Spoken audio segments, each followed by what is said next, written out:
बिस्मिल्लाहिर्रहमानिर्रहीम। MCQs chapter number 4 fill in the blank. सबसे पहले स्टार्ट करते हैं। फर्स्ट ब्लैंक देखो आप, motion can not be produce in a body without, किसी भी बॉडी पे आप किस चीज़ के बगैर मोशन प्रोड्यूस नहीं कर सकते। अगर एक बॉडी स्टेशनरी कंडीशन में है, फॉर इंस्टेंस ये एक बॉडी है, आप इसको मूव कराना चाहते हो तो आपको इस पर क्या लगाना पड़ेगा? फोर्स। तो motion can not be produce without force.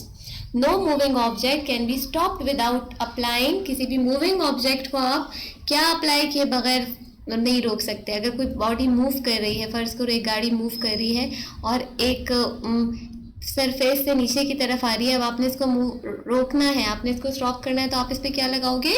Again option is force. No moving object can be stopped without applying force. The property of matter by virtue of which it resists any attempt to change its state of rest or of uniform motion is called, वो कौन सी property होती है matter की जिससे वो अपने state of rest या uniform motion को ख़त्म होने से रेजिस्ट करता है, वो मेंटेन रखता है अपने आप को अपने स्टेट में, और उस प्रॉपर्टी को हम क्या कहते हैं? Inertia. When an external force acts upon a body, then it produces an dash in a body in its own direction. जब एक फोर्स अप्लाई होती है, अगर ये बॉडी है, इस पर मैं फोर्स अप्लाई कर रही हूँ, तो इसमें क्या प्रोड्यूस होगी? फोर्स अपनी ही डायरेक्शन में क्या प्रोड्यूस करेगा? या फर्ज करो यहाँ पर एक बंदा खड़ा हुआ है, ये इस पे फोर्स अप्लाई कर रहा है और इसको अपनी तरफ खींच रहा है इस चीज़ को, तो ये अपनी डायरेक्शन में, फोर्स अपनी डायरेक्शन में क्या प्रोड्यूस करती है? Acceleration. Number 5, the acceleration produced in a body under the influence of an external force is dash proportional to the magnitude of the force. हमने पढ़ा सेकेंड लॉ ऑफ मोशन में कि force is directly proportional to acceleration, तो यहाँ पर हमारे पास option क्या आएगा? Directly proportional. Quantity of matter in a body is called its, देखो ये पूरी डेफिनेशन भी है, अगर आपके पास मास की डेफिनेशन आती है तो आप क्या कहोगे? मास is the quantity of a matter in a body, so quantity of matter in a body is called its mass. Number 7, the force with which earth attracts the body towards its center is called dash of the body. वो force जिससे अर्थ अपने तरफ attract करती है किसी भी body को, वो होता है उसका वेट। ये वेट की डेफिनेशन भी है। Every action has a reaction, these are, हर एक्शन का एक रिएक्शन होता है जो कि डैश होता है मैग्नीट्यूड में, इक्वल होता है मैग्नीट्यूड में, but opposite in direction. Third law of motion, every action has a reaction, these are equal in magnitude but opposite in direction.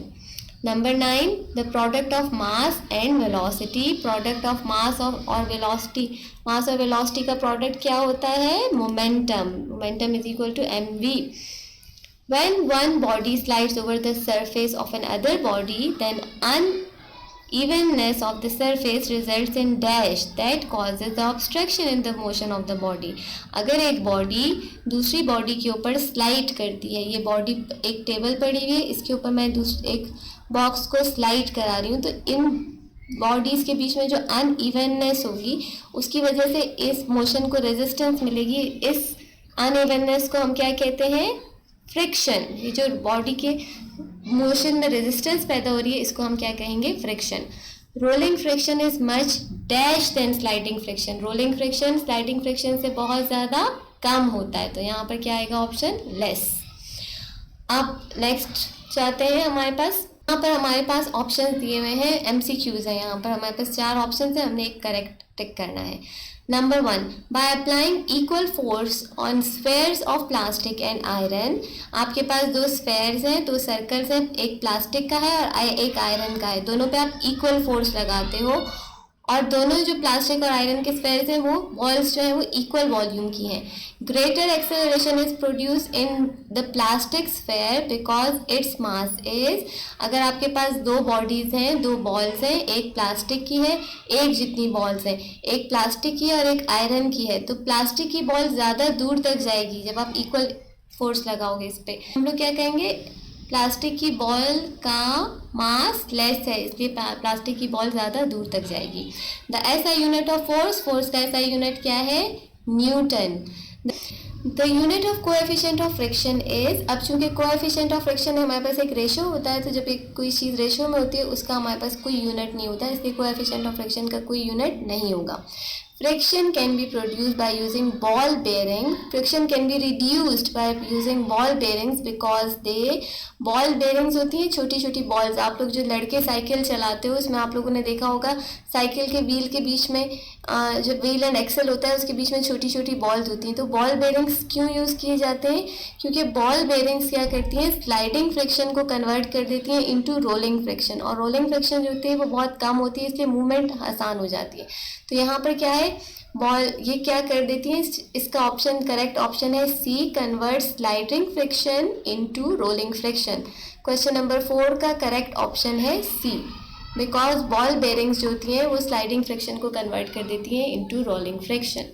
The force acting on a body is doubled then the acceleration produced is. अगर हम लोग किसी भी body पे force को double कर दें तो उसमें जो एक्सेलरेशन होगी वो कितनी हो जाएगी? बेटा हमने अब पढ़ा force is directly proportional to acceleration. तो जितनी ज़्यादा फोर्स उतनी ज़्यादा एक्सेलरेशन, जितनी कम फोर्स उतनी कम एक्सेलरेशन. अब जब फोर्स डबल हो जाएगी तो एक्सेलरेशन भी हो जाएगी double. Question number 5 correct option C. Question number 6, when a horse pulls a wagon. जब एक हॉर्स वैगन को पुल करता है, the force that cause the horse to move forward is a force. कौन सी फोर्स हॉर्स को आगे की तरफ मूव कराती है? वो फोर्स जो वो वैगन पे एग्जर्ट कर रहा है या वो फोर्स जो ग्राउंड उस पे एग्जर्ट कर रही है? जो फोर्स ग्राउंड हॉर्स पे एग्जर्ट कर रही है उस फोर्स की वजह से हॉर्स आगे की तरफ मूव करता है. जब हॉर्स अपने पाँव से ग्राउंड को पीछे की तरफ धकेलता है तो ग्राउंड भी उस पर एक फॉरवर्ड फोर्स अप्लाई करेगी और उस फोर्स की वजह से वैगन जो है वो आगे की तरफ जाएगी. तो इसका सही ऑप्शन क्वेश्चन नंबर 6 का सही ऑप्शन है बी. यहाँ पर ये जहाँ से मैंने पिक्चर ली है वहाँ पर गलत ऑप्शंस मार्क हुए हैं, इसलिए जो मैं आपको हाईलाइट करके दिखा रही हूँ वो ऑप्शंस आपने नोट करने हैं, वो करेक्ट ऑप्शंस है. Which is the best approximation of weight of an object of mass 800 ग्राम. बेटा आपने क्या करना है, पहले 800 ग्राम को कन्वर्ट करना है इनटू किलोग्राम. किलोग्राम में कन्वर्ट करने के लिए आप 800 को 1000 से डिवाइड करोगे तो आपके पास 0.8 आपके पास आ जाएगा 0.8 kg. 0.8 kg आपके पास मास आ गया. मास को आप जब वेट में कन्वर्ट करते हो तो मास को वेट में कन्वर्ट करने का फॉर्मूला क्या है, W is equal to M into G. Gravity हम लोग ले लेते हैं 10 के इक्वल, तो 0.8 को जब हम 10 से मल्टीप्लाई करेंगे आंसर हमारे पास आ जाएगा 8. सो करेक्ट ऑप्शन है C, 8 newton. Pick out true and false. True and false हमने पिक करने हैं. Number 1, Newton's first law of motion is also known as law of inertia. This option is right. The acceleration produced in a body under the influence of an external force is inversely proportional to the applied force. जो acceleration produce होती है वो inversely proportional होती है to the applied force. गलत है ना, हमने अभी तक पढ़ा acceleration is directly proportional to the applied force. Mass is a vector quantity where is weight is a scalar quantity. देखो मास की तो कोई डायरेक्शन नहीं है, लेकिन weight is always directed toward the centre of the earth. जिस चीज़ की डायरेक्शन नहीं होती वो स्केलर क्वांटिटी होती है और जिस चीज़ की डायरेक्शन होती है वो वेक्टर क्वांटिटी होती है. तो यहाँ पर हमें इन्होंने बिल्कुल ऑपोजिट दिया हुआ है, इसलिए ये statement number 3 is also false. Friction is a self-adjusting force which is equal to but in opposite direction of the applied force just before the motion begins. Friction एक सेल्फ एडजस्टिंग फोर्स है, खुद ब खुद friction start हो जाती है, खुद ब खुद एडजस्ट होती है और ऑपोजिट होती है to the applied force. Correct. Maximum force of friction is called limiting friction. Correct. The value of limiting friction is inversely proportional to the normal reaction. बेटा इसको पहले समझो. नॉर्मल रिएक्शन क्या होता है कि फ़र्ज़ करो हमारे पास एक टेबल है, उसके ऊपर एक बॉक्स पड़ा हुआ है. ये बॉक्स जो फोर्स अप्लाई करेगा इस टेबल पे वो होगा इसका वेट, और जो अपोजिट फोर्स ये टेबल इस पर अप्लाई करेगी उसको हम कहेंगे इसका नॉर्मल रिएक्शन. तो जितना हैवी ये बॉक्स होगा उतना ज़्यादा उस पर नॉर्मल रिएक्शन होगा. जितनी भारी कोई चीज़ होगी उसकी फ्रिक्शन उतनी ही ज़्यादा हो जाएगी. इसलिए लिमिटिंग फ्रिक्शन जो होती है वो डायरेक्टली प्रोपोर्शनल होती है to the normal reaction. So this one is incorrect, ये फॉल्स है. 6 है फॉल्स.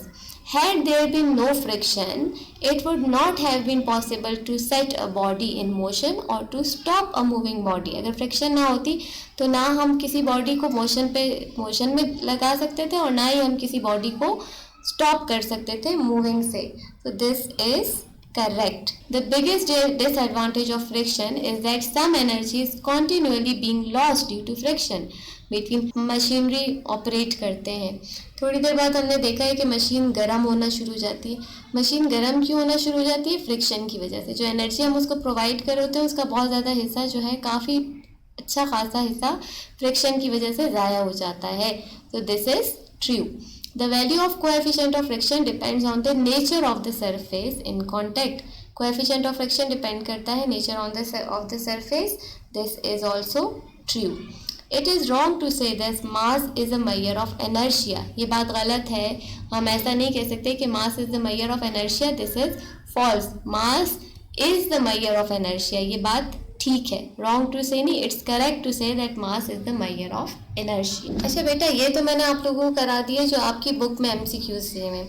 अब आपको करना क्या है कि आपके जो सिलेबस में रिड्यूस टॉपिक्स इंक्लूडेड हैं उनकी तमाम इक्वेशंस, उन तमाम टॉपिक्स को एक दफ़ा बहुत गौर से समझ के पढ़ना है. गौर से समझ के पढ़ लो.